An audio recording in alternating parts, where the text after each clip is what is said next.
গেল ৭ জানুয়ারি রাজধানীর তেজগাঁওয়ে গুলি করে হত্যা করা হয় স্বেচ্ছাসেবক দলনেতা আজিজুর রহমান মুসাব্বিরকে।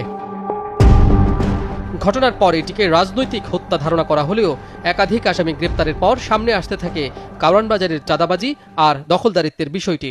গোয়েন্দাদের অনুসন্ধানেও এর প্রমাণ মিলেছে। কাঁচাবাজারের একটা বড় জায়গা, ওখানে সাধারণত ওটের দখল বাণিজ্য এবং চাঁদাবাজি কেন্দ্র করে এই হত্যাকাণ্ড সংঘটিত হয়েছে বলে আমরা প্রাথমিক তদন্তে পেয়েছি। নতুন বাংলাদেশ গড়তে এলো জুলফিকার স্টিল।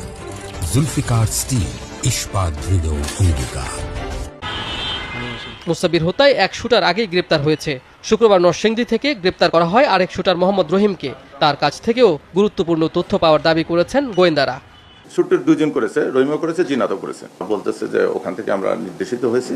দিলীপ ওরফে বিনাশ এরকম একটা নাম আসছে, আপনারাও কয়েকটা মিডিয়া টেনে করেছেন যে উনি সম্ভবত দেশের বাইরে আছে।